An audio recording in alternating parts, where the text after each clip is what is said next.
Today we're going to analyze one of Emily Dickinson's greatest love poems, I Cannot Live With You. Let's read first. I cannot live with you. It would be life, and life is over there, behind the shelf. The sexton keeps the key to, putting up our life is porcelain like a cup. Discarded of the housewife, quaint or broke, in your Severus, please, old one's crack. I could not die with you, for one must wait to shut the other's gaze down. You could not. And could I stand by and see you freeze, without my right of frost, death privilege?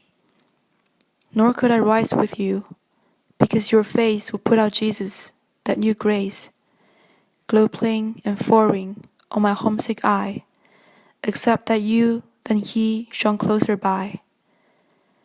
They judge us, how?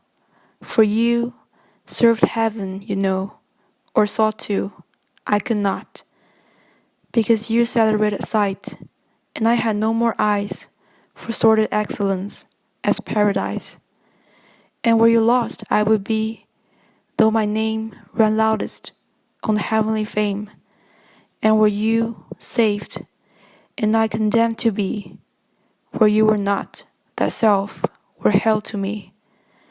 So we must meet apart, you there, I here, with just a door ajar that oceans are, and prayer, and that wide sustenance, despair. This poem is composed of 11 quadrants and a concluding 12 stanzas of 6 lines. The speaker is Emily Dickinson, who is primarily concerned with achieving a separation with her lover, and the poem is written in the first person from the point of view of the speaker addressing her lover.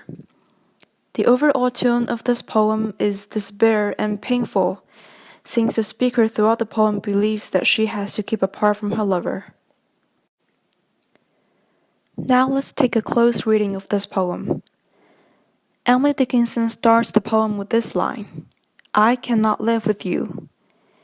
She has already made her decision before the poem begins that it is impossible to maintain the relationship. She seems to argue against love, saying that to love her lover and to live with him would be life, and that life is behind the shelf, meaning that she would lose her freedom, become confined with her love, and there is pain to this life. Moving from these abstract lines, the second stanza employs the metaphor of China, which in the third stanza is described as discarded, quaint, and broken. As you can see, the lines alternate between long and short, and the short lines of quaint, broken, and crack overwhelms the long line before them. Emily Dickinson uses the cup or porcelain to symbolize her life, which is beautiful yet delicate, and is locked in the shelf. The injectment pausing on cup between second and third stanza connects the two stanzas, and the whole context should read as, the sexton puts away the cup discarded by the housewife, as if what is not good enough for marriage would be good for religion. Emily Dickinson explored 3 major resolutions for her frustration with the lover, that she could not live with him, could not die with him, and could not rise with him. And the second part of the poem begins with, I cannot die with you. She imagines that if she cannot live with him, then an alternative would be to die with him. But this choice is also denied, for one must wait to shut the other's gaze down, meaning the two lovers could not die at the same time, thus one has to witness the other's death. By saying you could not, Dickinson imagines that her lover would not be strong enough to shut her eyes for her. In the second part of the section, she asks a question, could I stand by, see you freeze, without my right to die?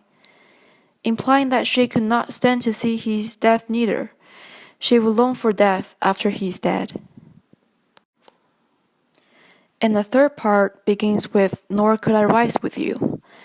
Emily Dickinson made a lot of reference to religion. She claims that his face would put out Jesus' face. He served heaven while she could not. He celebrated her sight while she is unable to see the paradise, meaning that his brilliance and eminence has distracted her devotion to God, and she could not be saved anymore. The 10th and 11th stanzas explain why the speaker could not fall with her lover in hell.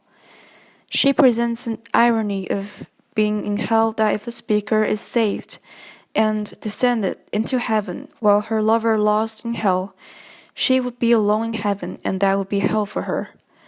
And if both of them were to be saved but kept apart, that would also be hell to her. And the final stanza finishes the conclusion that the two lovers must keep apart. The words oceans and prayer are suggestive of distance between them, and this distance leaves her despair. Emily Dickinson explains her contradictory feeling as she claims that there is sustenance in this separation, yet also brings her despair. Thus, from the first declaration of I cannot live with you, Emily Dickinson has experienced a progress of her metaphysical thought about the lover and eventually end with an inevitable, devastating conclusion that it is impossible for them to be together. This is the most despairing a love poem has ever been. Emily addresses her sadness, her passion, her hopelessness, and her intense love all within this poem. And it is this intensity that makes the poem a great one.